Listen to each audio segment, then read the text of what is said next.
Welcome back to the Crash Course podcast. My name is Craig Crash Collins here, flying solo yet again, ready to talk with you guys about the greatest time of the year, and that is NFL football. Of course, it kicks off this Thursday with the Texans and the Chiefs. We get that going right away, and then we get the full slate of games. Guys, we are less than a week away from the first NFL Sunday. It's been a weird year, but this is kind of like the first sense of normalcy you get because the season hasn't been delayed. There's been a lot of positives as far as testing is concerned. I guess that's not the right way to phrase that. Positives as far as negatives. So I guess you could say there's some negatives as far as testing is concerned. But things are moving in the right direction. They're the first league or are on pace to be the first league to not have any sort of delays due to COVID. Yes, they did have to cancel the preseason, but that's not anything really anyone missed anyway. So we're ready to go. We're ready to go with the 2020 NFL season. It'll be interesting to see how everything plays out. So let's go ahead actually and just hop right into it. Normally we have like a little teaser, a little bit of a banter, but I just kind of want to hop right into it here. We could talk about. I do want to throw in one thing. Even though I believe the Bucks did extend the series yesterday against the Heat, dude, what did I tell you about the Heat? I could see them possibly going, all the way to the Eastern Conference Finals, and who knows, maybe they'll represent the East in the NBA Finals. But that's kind of this only small little bit of banter that I got for you guys today because I want to hop right into the NFL. I'm really excited to get this preview going for you guys because this is gonna be a fun year in the NFL. I think there's a lot of uncertainty, a lot of unknowns because from the NFC East side of things, or from the AFC East side of things, how are the Patriots going to look? Are the Bills for real? With the South, who knows what's going to happen?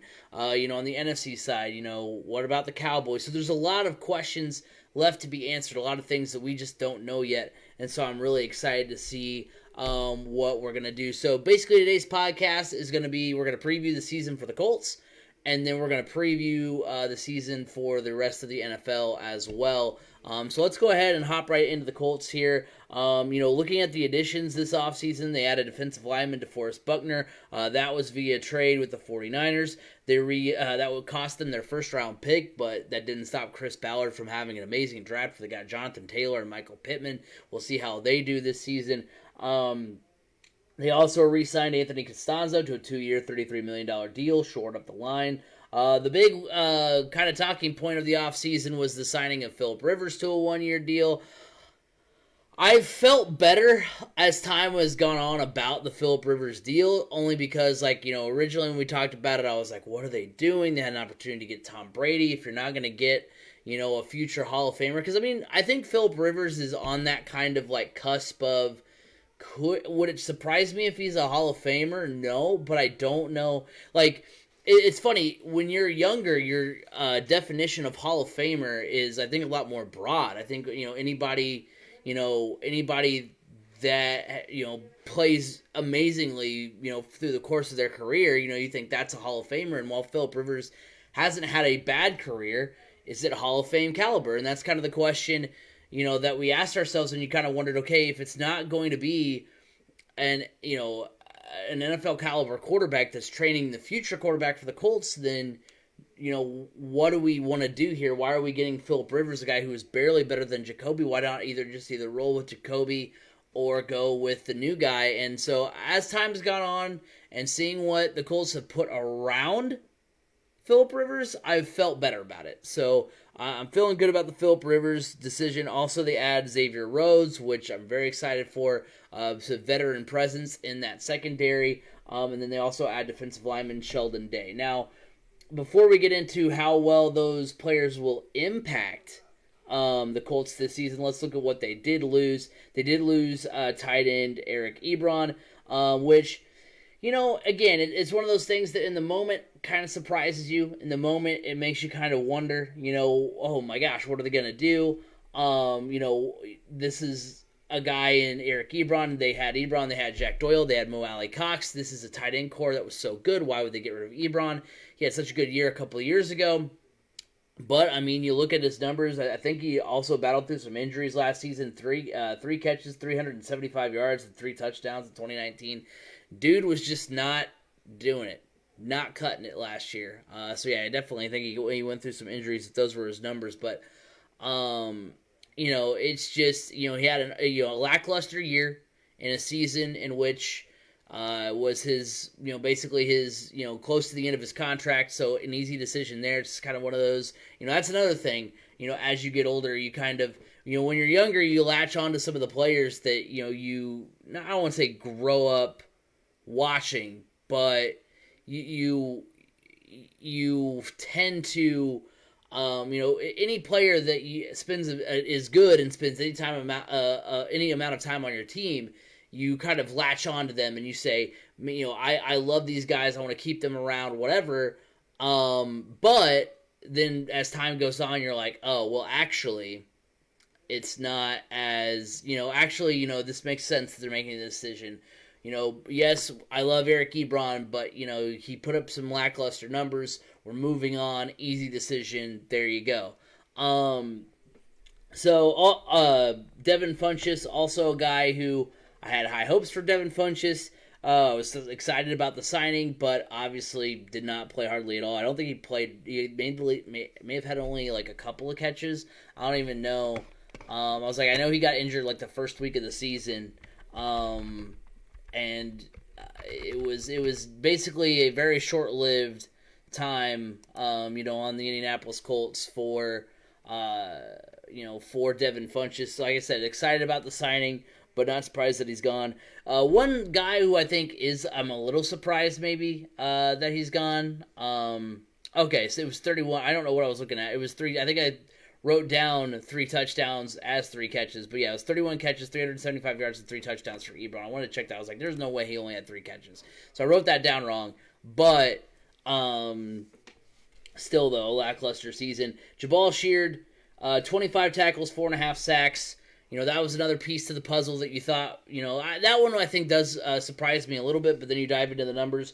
It's his lowest tackle total and second lowest sack total of his career. He's 30 years old. He's getting to that point where, as a almost 30-year-old myself, it kind of, makes me think like, man, in terms of the NFL, I'm getting old. And it's the same thing with Jabal Sheard. Where, you're getting kind of, I mean, he's still relatively young, still going to have a fantastic career, but when you put up some of your lower numbers, you're starting to get up there in age, the writing's just there on the wall, so makes a little bit more sense. And then they also got rid of Clayton Geathers, a safety, and Quincy Wilson. So my reaction, really excited about Buckner and Day. They're going to get a lot of pressure on the quarterback. You still have Justin Houston as well. The Colts were 16th in sacks last year. That defensive line is going to be insane, and I'm really excited to see what they have in store. That front seven in general is going to be awesome. I'm really excited to see what the Colts can do on the defensive side of the football. Veteran presence is brought to the secondary with Rhodes. You look at the kind of decision to get rid of Clayton Geathers and Quincy Wilson. They were both, Geathers and Wilson were both inconsequential parts of a lackluster secondary. That's probably the part of the defense where you are missing, kind of the most talent. And then you bring in the veteran presence of Rhodes. I think that's really going to help the guys like, Rock Ya-Sin and some of those younger guys really kind of rally around and make those improvements they need to make. So, a good decision there. And like I said, as time has gone on, I have felt better about Phillip Rivers as the quarterback for the Colts going into 2020. And I'm very excited to see what the offense has with Jonathan Taylor and Michael Pittman and T.Y. Hilton and Paris Campbell and Marlon Mack. I mean, this offense is stacked. This defense is much improved. I'm very excited about what the NFL season has in store. And I'm gonna, we're gonna take a look at the Colts schedule here, and I'm really excited to see what the Colts can do because the Indianapolis Colts do look very good this season. Now it was announced that there will be a max of 2,500 fans for the opener against the Vikings. To see the home opener against the Vikings. Obviously, no touchdown town, easy decisions there. That they're not going to have a whole lot of people there at the stadium. But it is good news. We were progressing. We had baseball with no fans. We had the NBA in a bubble. Now we are going to have fans, which makes sense. I mean, you've seen fans or have been allowed to like NASCAR races and stuff like that. So it makes sense that we have fans. It's good that they're not, going too far overboard. Who knows what it'll look like, as time goes on. But looking at the Colts schedule, so, combing through what the Colts have on tap, they start out week 1 against Jacksonville on the road. Then they've got back-to-back home games against the Vikings and the Jets. Then they are on the road against the Bears and the Browns. They're at home against the Bengals. That's before their bye week in week 7. Then they're on the road against Detroit. They host Baltimore. On the road again against Tennessee in week 10. Then they're home against Green Bay and Tennessee before going back on the road for 2 straight against Houston and Las Vegas. That sounds weird, doesn't it? The Las Vegas Raiders. They're at home against Houston. They're on the road against Pittsburgh, which I can tell you now is going to be a loss. They can't win in Pittsburgh for whatever reason. Dan, if you're watching this, one of the guys that one of the subscribers to the channel, to the YouTube channel, he's a big Pittsburgh fan. Yeah, it's probably going to be a circled win for the Steelers. And then they're at home against Jacksonville on January 3rd to end the season. So the games that I'm chalking up as a win already for the Indianapolis Colts, they're going to win against the Jaguars week 1. There's no doubt in my mind. Jacksonville's kind of going through a weird tanking phase right now, which is crazy. They're gonna beat the Jets. They're gonna beat the Bears and the Browns. Those are 3 teams that are just kind of have their at best have their wheels spinning right now. And then they're gonna beat the Bengals. I want to say the Bengals are gonna have a good season with Joe Burrow and AJ Green, but I just don't think they're going to have that good of a year. They're going to be better, but better for them is going to be 5-11, 4-12. It's not going to be very good. They're also going to win against Detroit. Detroit's kind of a weird team, and I don't think they're going to be very good either. They're going to now, as far as the division games against the AFC South, I'm just going to go ahead and say right now, I went the safe route when predicting their wins and losses. With the exception of the Jaguars, I have the Colts splitting against the Titans and Texans, just because you never know. So that's the Colts going 4-2 in the AFC South. I think that's pretty safe. I think they will sweep the Jags, and I think I counted them as winning their home games against the Texans and Titans and losing their road games against the Texans and Titans. I think that's the safest way to go about it, because the AFC South, I don't know if they're a great division, like the best division in football, but they're a close division and it's going to be a tightly contested race. I do think they're going to beat the Raiders. Like I said, they're going to lose to the Steelers. So yeah, their wins on the season I have as the Jags twice, the Bears, Jets, Browns, Bengals, Lions, Titans, Raiders, and Texans. Now their losses. These are games, going through the season, I was like, okay, you know what? I'm just going to count those as a loss to start out. So that would be the Ravens. I just don't think they're going to, it is at home, but the home field advantage isn't going to be as great as it might have been. We'll see if Lamar Jackson can duplicate what he did last season, and I think he will. Maybe not duplicate it, but be close to what he was last year for the Ravens.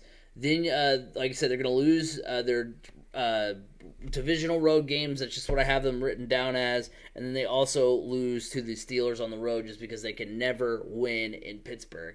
So those are 4 losses. So if you tally up the numbers, that's 10 wins that I feel confident about going into the season and 4 losses that I feel confident about going into the season. So there's 2 kind of toss-up games. There's at home against Minnesota and at home against Green Bay.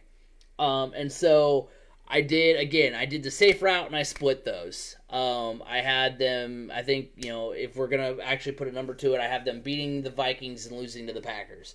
But those could easily be flipped. But yeah, so those are going to be kind of the 2 toss-up games. So I think at worst, the Colts this season will be 10-6. At best, I think the Colts will be 12-4. I didn't feel super confident putting them at 12-4. Because I don't think they'll win both of those games against the Vikings and the Packers. And yes, I understand there's a possibility they could beat a team that I don't think they will beat and lose to a team I do think they'll beat and all that stuff as well. But Those are the games I feel confident in, and then, like I said, I split the games I wasn't confident in. So the final record for the Indianapolis Colts on the season, I have them as 11-5 AFC South champs, and that's fantastic. I don't think that that's too too out of left field. I was thinking the other day about the USA Today article a couple of years ago that said the Colts were only going to go. The Colts were only going to go 2-14, and that was the year that Andrew Luck led them back to the playoffs, and they beat the Texans in the first round. We went like 6-10 because we're like, they're definitely not going to be that bad. So if there's anyone that says, hey, they're going to be like 9-7 or 8-8, they're wrong. I think the Colts easily a 10-win team this season, and I think they could be as good as 12-4. They could end up losing those other two games and be 10-6. But I do have them as 11-5 AFC South champs, and I'm really excited about the season. I'm very excited to see what they can do. I think their schedule is very manageable because is Jacoby Brissett the unluckiest guy in the NFL? Is that what we can kind of agree on? Because he gets traded to the Colts a week before the season back in like 2017. He has decent numbers. Then he sits behind Andrew Luck. Then he comes back when Andrew Luck retires 2 weeks before the season starts and is looking good until he gets an injury. And then let's not forget they got to go on the road against the Steelers, on the road against, who else did they lose? Oh, the Saints. They just had a daunting schedule last year as well. And so I don't think that looked good as on Jacoby's record at all. But that's a little bit of a ramble by me. But yeah, I think the Colts 11-5 AFC South champions. That's my prediction. Locking it in. Let me know what you guys think. Remember, you can hit us up on Twitter at Crash Course FM. And then you can, if you want to interact with us there, obviously record the podcast live every week on Facebook. So if you want to go watch us live, go like us on our Facebook page, Crash Course Podcast. You can also catch the not live video version on our YouTube channel, Crash Course Podcast. That's also where you can find Memory Lane, which is a weekly show that me and Ben Balsman do. This week we're going to recap, because of the opening of the NFL season, we're going to relive the Colts' win over the Chiefs last year, talk about their daunting schedule, and then also remember you can listen to us wherever podcasts can be heard: Apple Podcasts, Google Podcasts, Spotify, and you can also find us at anchor.fm/Crash Course. Before we go into our prediction of the rest of the NFL season, let's go ahead and get this word from Anchor. The Crash Course Podcast is brought to you by Anchor. Looking to start a podcast but don't know where to start? Look no further than anchor.fm. Anchor allows you to record and edit your podcast right from your computer or mobile device, and will distribute it to other sites such as Apple Podcasts, Google Podcasts, and Spotify. On a budget, not only is Anchor completely free of charge, but will allow you to make money from your podcast with no minimum listenership. Download the free Anchor app or go to anchor.fm to get started. Anchor, it's everything you need in a podcast in one place.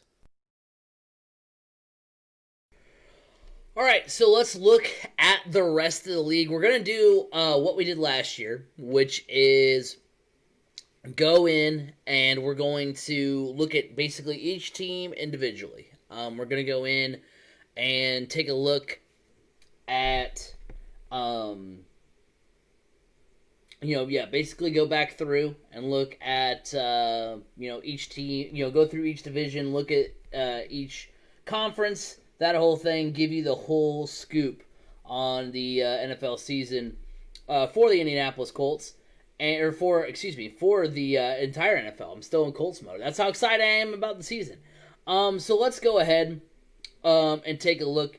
We're going to go first with the AFC, go east through west. Then we're going to go NFC east through west. And I'm going to start basically by giving you who I think will be the last in the division, and I'll go back up to who I think will win each division. So we're going to start in the AFC East. Let's go ahead and start with the New York Jets. They're going to finish last this year. It was a toss-up between them and the Dolphins. The Dolphins I have finishing third in the AFC East. Basically, the Jets are just kind of spinning their wheels, running in circles, not really doing anything this season. I don't really know that they've made any improvements. We'll see if Sam Darnold is actually the guy. Le'Veon Bell, is a solid. Obviously, will he? He's obviously a good guy to lean on, but I just don't feel super confident in them. I am confident in what the Dolphins are doing, or at least I think they do have a better quarterback in Tua. So it's just kind of a toss up, but I do think the Dolphins are going to end up finishing third, and the Jets are going to be finishing fourth. Number 2 for me is the New England Patriots. I think the Patriots, it's funny. I think a lot of people either are thinking one of two things predominantly. Now, some people are thinking the third thing, but I'll get to that in a minute. The first thing is that Bill Belichick and Tom Brady are just going to crumble without each other. That's not going to happen, folks. That's not going to happen. The Patriots are going to have a good season. Why? Because, and maybe not, I'll rephrase, maybe not a great season to Patriots standards, but they're going to have a good year based on just NFL standards. They're going to have a solid year. Bill Belichick is great about tailoring an offense and a defense to what he has.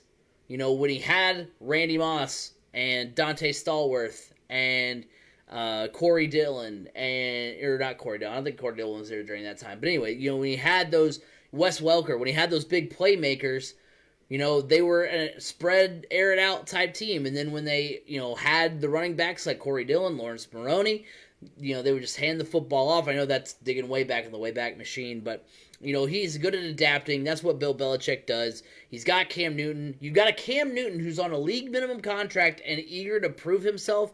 And also, you have an added layer of even if he starts the season off well, they're going to be like, oh, well, it's just because Bill Belichick's any quarterback in a Bill Belichick system is just a system QB, and that's why they're having their success. So Cam's not even going to get credited with his own success. That's another driving factor. I think the Patriots are going to be okay, have a solid year. I think Cam Newton's going to have a solid year. Is he going to be 2015 MVP Cam Newton? No, but he's going to have a solid year. He's going to put himself in a good position. He's how I felt last year about Teddy Bridgewater. I feel like Teddy Bridgewater through his career has kind of gotten the shaft. And while Cam Newton has had plenty of opportunities to kind of take the bull by the horns and has, had the unfair plight of being, the size of LeBron James as a quarterback in the NFL. And so when he gets hit, a hit that would normally get a unnecessary roughness or roughing the passer call, he doesn't get because he's so doggone big. So I think he's going to have a good year. He's eager to prove himself. The Patriots finish second in the AFC East. And so that leaves who I think is going to win the AFC East. That for me is the Buffalo Bills. The Bills to me look really good. They added Stephon Diggs as a piece on offense to help out Josh Allen at quarterback. And their defense is solid. I mean, it's funny that, we're being shown year in and year out that about how good just having a solid team is. Because, some teams think, oh, I need to get that franchise once in a generation quarterback to be successful. No, you can have a guy like Josh Allen. Oh man, I need to have a insane defense. I don't need to worry about the offense. That, you need to have a good defense, but you also have to have a solid quarterback there as well. So, I think the Bills have a very good team, a very foundationally sound team to go forward this season. I think they win the AFC East. So the Bills are going to win it in the AFC East. Heading over to the North, finishing last in the North this year is the Cincinnati Bengals. They're gonna, like I said, are they gonna be 2-14 bad? No, but they are gonna be 4-12 bad, 5-11 bad. Although I do think it would be interesting if they did end up getting the first pick again, because I think they could get a windfall of picks. Because obviously they don't need Trevor Lawrence, and there would be a team willing to bet the house on Trevor Lawrence. So that'll be interesting to kind of watch. But yeah, they're gonna finish 4-12 this year. Oh, Cleveland. I wanted to think you were good so bad. You had an opportunity to kind of turn the tide and finally kind of break out of the Cleveland Browns stigma, but instead you fell right back into that trap that you fall into every year of just not being very good. I don't have hardly any confidence in the Browns, at least not being in the same division as the Ravens and the Steelers. Maybe if let's say this, if the Browns were in the AFC West, then I might pick them to win the division, or at least finish second behind the Chiefs. Yeah, definitely not win the division. That was a mess up by me. But I think they'd be in a better situation. But when you have games against an improved Bengals team, an improved Steelers team, and a great Ravens team, it's just not going to cut it. Steelers, I do think they are improved. They've got the number one defense, or what looks like to be the number one defense. Ben Roethlisberger is back. You've got Juju Smith-Schuster as your quarterback. James Conner as your running back. The team looks primed and ready to go. Mike Tomlin is your coach. And I think that they are primed and ready to go for a solid run in 2020. Now, are they as good as the Ravens? Heck no. I don't think they're as good as the Ravens, who I do have as my AFC North champion. I think the Ravens are ready to run it back. The Ravens, to me, and this is a preview, kind of what my playoff predictions are going to look like. The Ravens, to me, remind me of what the Chiefs looked like last year. The Chiefs last year, had every excuse, every reason to be like, oh man, we lost in the AFC Championship game. We lost in the playoffs. We looked so good. And they look like they could potentially have a down year, be ready for like kind of a hangover of having that great run. All they did was go back to the Super Bowl and win it. So, I think that's what the Ravens are ready to do. Do I have them winning the Super Bowl? You'll have to stay tuned. But I do think they're going to have a great season this year and pick up basically right where they left off a year ago. Now, moving on to the AFC South. You already know who I have winning it. But let's just say this. Talking about the AFC South, it's just so up in the air. Because you have the Jags. They're okay, but they're also, are they tanking? But what really are they doing? It's just hard to tell what they're doing. The Jaguars just aren't going to be very good this season. I don't think they're going to have a very good year. And then you've got the Titans and the Texans with hella question marks. Because on the one hand, you have a Titans team that made the AFC Championship game. But now, Ryan Tannehill is no longer the darling of the NFL, where he comes out of nowhere, replaces Marcus Mariota, who I thought was the better quarterback of the two not maybe last season, but as far as like in general, I thought Mariota was better between those two quarterbacks. Thought Tannehill, kind of missed his opportunity. Never really was high on Tannehill, even in his Dolphins days. But now that he's gone from being kind of the unsung hero to the guy, is he going to step up? Our team's going to hone in on that running-based offense. How well, if Ryan Tannehill is forced to throw because Derrick Henry's taken out of the game, how is he going to respond? That's kind of the question marks I have for the Titans. For the Texans, you have everything there to make me want to think you're going to have a good season. You just extended Deshaun Watson, but you don't have DeAndre Hopkins. You have David Johnson, though, but the running game, you've had decent running backs there before and haven't really done much with it. The defense is solid, but you just don't know. So there's just so many questions, so many, buts with the Texans and the Titans. And that's why I think the Colts are just so, even though the Colts also have question marks, how good is Rivers going to be? How are the rookies going to look? That kind of thing. I think the Colts are just more sound of a team than the Titans and the Texans.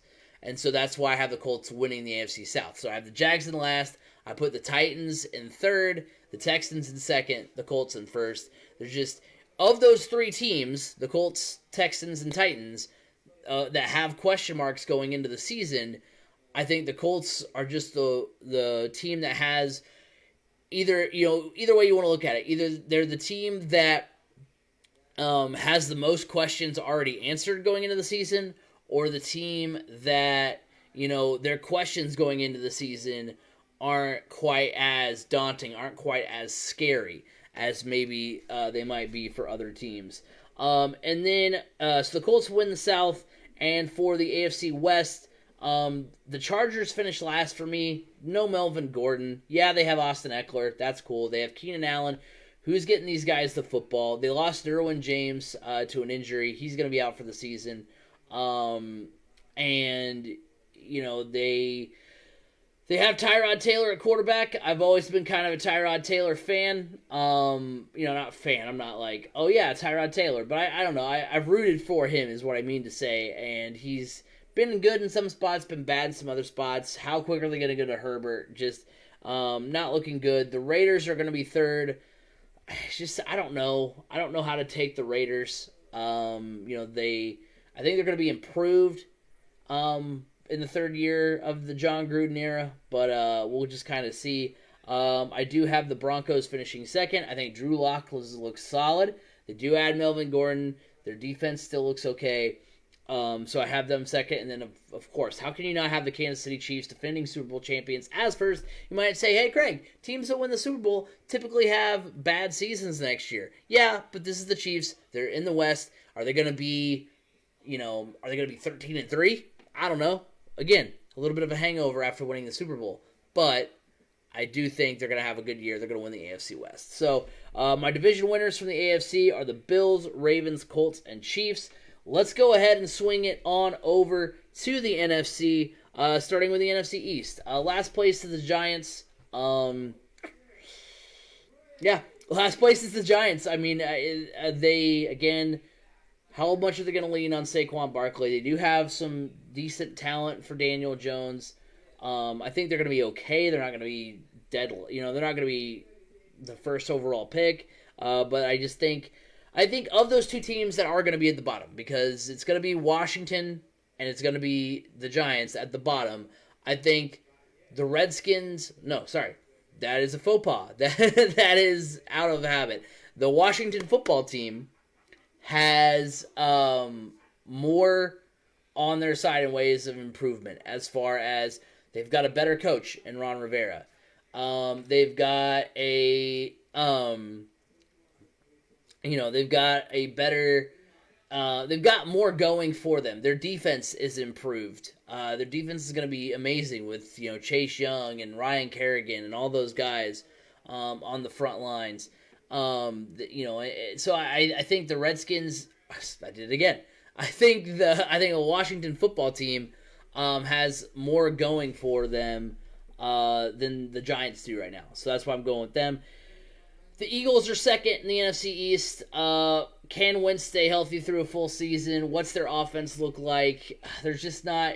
When I think the Eagles, I just kind of think meh. They're not a very good team in my opinion. I mean, they're a good team, but they're not.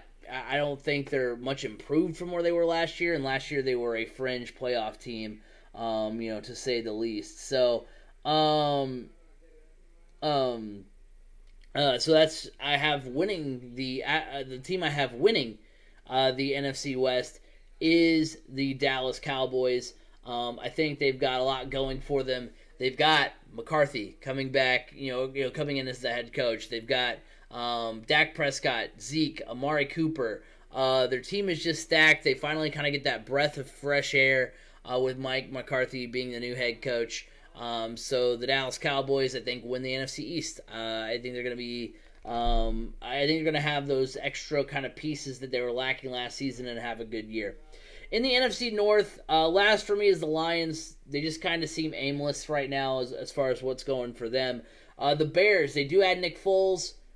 How much is that going to help in terms of the rest of the NFC North, and does that really put them a step above the Vikings and the Packers? I don't think it does. The Vikings, for me, are second. I think they just run it back. They had a great team last year. Made it to the divisional round of the playoffs. But I think they just kind of run it back. They've put all their faith in Kirk Cousins, and so far Kirk Cousins is kind of silenced a little bit of the doubters last season. So looking to keep that rolling this season. But I do have the Packers. I just think they've got the best coach in the NFC North. They've got the best quarterback in the NFC North. And they have the best they have pretty much the best of everything in the NFC. They have a solid running back in Aaron Jones. We'll see, because Packers running backs haven't really stood the test of time. You look at Eddie Lacy. You look at some of the guys they've had there over the last few years, and it just hasn't worked out the way that it should for the Packers as far as running backs are concerned. But they do have good wide receivers in Devontae Adams, leading the pack there. So no pun intended. So I do have the Packers winning the NFC North. In the NFC South, I've got the Falcons. The NFC South is going to be a good, tough division. They kind of remind me of the AFC South, where the last place team isn't necessarily the worst in the NFL, but they're just going to finish last. And that's the Falcons. They do add Todd Gurley. They do run it back with Julio Jones and Matt Ryan. It's going to be a fun team to watch, but they are going to finish last. The Panthers, led by Teddy Bridgewater, first-year head coach Matt Rule. They're going to finish third, but again, it's third, but it's in a good division as far as the NFC South is concerned, because they're going to finish behind the Bucs at second. Yes, the Tampa Bay Buccaneers are going to finish second with Tom Brady. Like I said, I think people think that the Patriots and Tom Brady will both have bad seasons this season, and it's just not going to happen. The Buccaneers are going to be good. They have so much talent offensively. Their defense is good enough, I think. So they finished second. And then the Saints, by far the best team in the NFC South. Drew Brees, Michael Thomas, Alvin Kamara. What more is there to say about it? Defense is okay. So the Saints do go on to win the NFC South. And then finally, what may be the best division in football, it's the NFC West, where you've got the 49ers, Cardinals, Seahawks, and Rams. That's my order. I know I said I would go last to first, but you've got the 49ers ready to, another team like the Ravens are, where they, feel like they were a team capable of winning the Super Bowl and fell short. You have the Cardinals, who are going to finish second. Yes, I'm picking the Arizona Cardinals to finish second in the NFC West, and it's because I am super excited to see Kyler Murray, Cliff Kingsbury, Larry Fitzgerald, DeAndre Hopkins. That passing game is going to be insane, and I think they've just got more going for them than the Seahawks do. The Seahawks do run it back with Russell Wilson. It's just kind of, I have more confidence in the Cardinals than I do the Seahawks. It's not by much. I think basically it's like I'm saying I think the Seahawks will be like 9-7 and the Cardinals will be like 10-6. That's basically what I'm going for. And then the Rams, they're just going backwards. But again, best division in football, because they are a playoff caliber team. They're going to be 6-10, 7-9, 8-8, 9-7, somewhere in that frame. But they're just going to finish in last place. So there you have it. Over on the NFC side of things, it's going to be the Cowboys, Packers, Saints, and 49ers. Before I get into the playoff predictions again, I just want to remind you, you can follow us at Crash Course FM on Twitter, Crash Course Podcast on YouTube. You can listen every week on iTunes and SoundCloud. iTunes, Apple Podcasts, Spotify, Google Podcasts, wherever podcasts can be heard, you can hear us. Also, make sure you can see the live recording on Facebook, Crash Course Podcast on Facebook as well. So I don't mean to plug the socials like what will amount to be 3 times when you can also see at the bottom of the screen if you're watching it on Facebook Live. But I just wanted to throw that out there again and break up kind of these couple of segments here. But yeah, let's go ahead and hop into the playoff predictions. So I've told you guys who I think will win each division. Here's how I think the playoffs will roll out. First for the AFC. Remember, the playoffs have been expanded to 14 teams this season per the new CBA. I think the Ravens are going to be the 1 seed. They do receive a first round bye. The Colts are second. Yes, I do believe the Colts are second. Why? Because they're going to be 11-5. The Chiefs are going to have a hangover season. You know what? There's some like myths, quote unquote, or things about the NFL that happened that I think are correct. Yes, there's a lot of things in the NFL that's kind of hogwash and you shouldn't believe. As far as how, especially with how like quarterbacks in the draft are evaluated and intangibles and things like that. But as far as teams having a hangover after they win the Super Bowl, it is a thing that happens. And so I think the Chiefs do fall off a little bit. So if the Colts are 11-5, the Chiefs are either 11-5 and just lose out by tiebreaker, or are going to be 10-6. So I don't think the Chiefs are going to be terrible. I just think the Chiefs are going to be not have the same record as the Colts. And then I do have the Bills at 4. So rounding out the playoffs for the AFC in this order, I have the Steelers, the Patriots, and the Texans. Like I said, I think the Steelers, they have the best defense. They run it back with a great offense. They get Ben Roethlisberger back. They're primed and ready to go. You've got the Patriots, who, again, Bill Belichick tailors his teams to his players, so they're going to be in. And then I didn't want to say that, because I could have put in. Actually, no, I couldn't have. You could have said the Browns, I guess, or the Titans, but the Texans, again, if you're ordering the teams that kind of have question marks, it's in the AFC South. It's the Colts, Texans, Titans, and so the Texans get that last spot. So, in the wild card round, I do have the Colts over the Texans, the Chiefs over the Patriots, and then the Steelers over the Pats. There is one upset in there. Or no, that won't be an upset because the Steelers will be at home. So yeah, the Steelers get the home playoff game. They do beat the Patriots and roll on into the second round. So I do have. Actually I messed that up. It's the Steelers over. It would be what? I did screw that up when I wrote it down. Because it'd be Colts over Texans, Chiefs over Pats, Steelers over Bills. That's what it would have been. So I think the Steelers will beat the Bills. That's going to be... I knew I had an upset, but then I was like, wait, Steelers over Patriots? That's not an upset. So I wrote it down wrong when I was going through things. So I need to do better at proofreading, I guess, before next time. But yeah, so the Steelers are going to upset the Bills. I do think because remember, the Steelers against the same Bills team that, obviously before the addition of Stephon Diggs, the Steelers team hung right there with the Bills, and that's with, Devlin Hodges at quarterback and all these injuries. So I think with Ben Roethlisberger, they're going to have the better quarterback, the better coach, and that's kind of what you want to go with when you're picking the playoff team. So Steelers over the Bills. Going into the divisional round, that then goes to the Ravens. The Ravens will finally get a game. They will play the Steelers. I do think it's going to be Ravens over Steelers. I do have the Chiefs beating the Colts.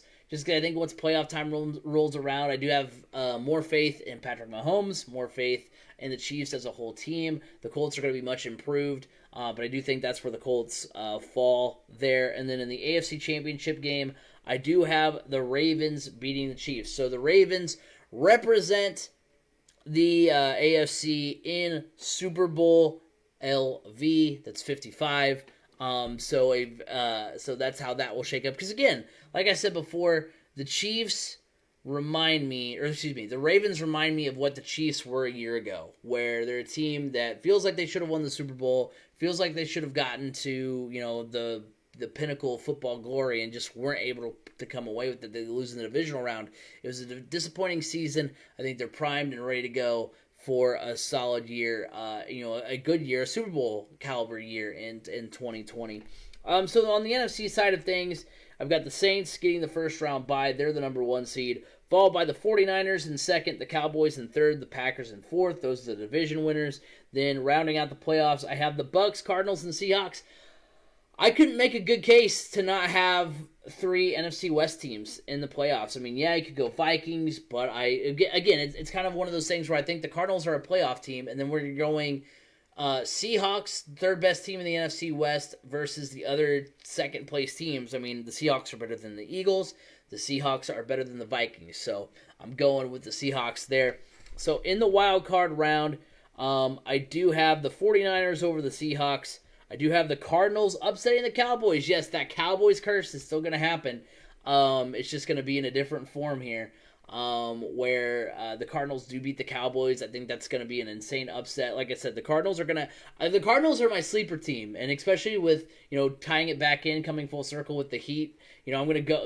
When I said the Heat could maybe make the NBA Finals or at least the Eastern Conference Finals, and then I kind of double backed on. I was like, no, the Bucks. They're going to win. And so I doubled back on that take, and I should have stuck with it. So that's why I'm going with the Cardinals. I think the Cardinals are going to have a good playoff run. They're moving in the right direction. Then I have the I have the Bucks over the Packers. I think Tom Brady's going to get that win. They're going to go into Lambeau and upset the Green Bay Packers in the first round of the playoffs. So then in the divisional round, I have the Saints over the Cardinals. That's where the Cinderella run ends. And I do have the 49ers over the Buccaneers. What we've seen in the past is Tom Brady against a stout defense like the 49ers in those big postseason games. It just ends up coming up, a loss for Tom Brady. And so I think, again, good year. They just got Leonard Fournette. They have Mike Evans, Rob Gronkowski, all this talent. They're going to have a great year, but it ends at the hands of the 49ers. So in the NFC Championship game, all the heartbreak for the Saints over the past couple of years will finally come to a close. They do beat the 49ers. Again, I feel like they have the better coach in Sean Payton. They have the better quarterback in Drew Brees. So I'm going with the Saints.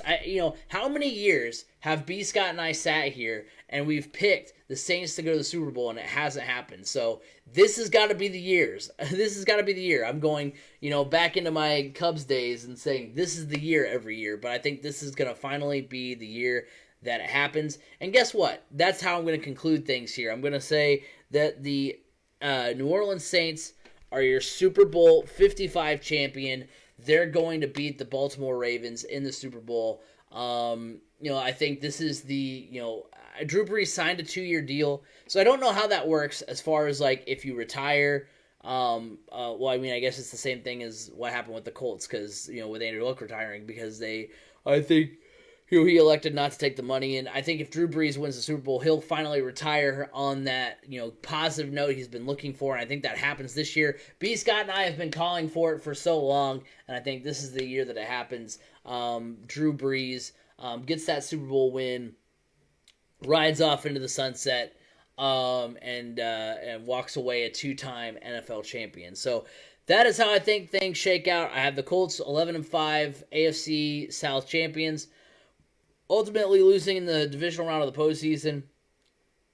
I've got the Ravens winning the AFC, the Saints winning the NFC, and the Saints beating the Ravens in the Super Bowl. So that is it. That is all for my Super Bowl preview podcast. Again, you can follow us at Crash Course FM on Twitter, Crash Course Podcast on YouTube, New Memory Lane coming out this Friday. Make sure you're locked into that. You can listen live also every week on Apple Podcasts, Google Podcasts, Spotify. Wherever podcasts can be heard, you can hear us. You can also find us at anchor.fm/Crash Course. Also, remember, every week we record the podcast live on Facebook, Crash Course Podcast on Facebook, so check us out on that end as well. Actually going to take a 2-week break. Now that we've previewed the season for college football, previewed the season for the NFL, I think this is now a good little time to step away, especially without B. Scott being here. I think it's a good time to step away for a couple of weeks, let things kind of recharge before we get into the NBA Finals, which, believe it or not, NBA Finals coming up at the end of the month, and the Major League Baseball playoffs start. So I'm going to take a little 2-week hiatus. We'll be back then. What'll that be? That'll be the 30th. So we will be back September 30th to kind of resume shows. Obviously, that could change, so another reason why you want to lock in on the socials, because, if B. Scott comes back before then, or once, or something arises, something happens with the Big Ten, obviously things still happening there with whether or not they're going to play or not, then it might be cause for an impromptu podcast. But the intention right now is, with full transparency, to definitely take next week off, but also more than likely take the following week off as well, unless something insane breaks and we can do a full podcast about it. So that is all for this week's edition of the Crash Course Podcast. We will see you at the end of September, but until then, have a good one, everyone.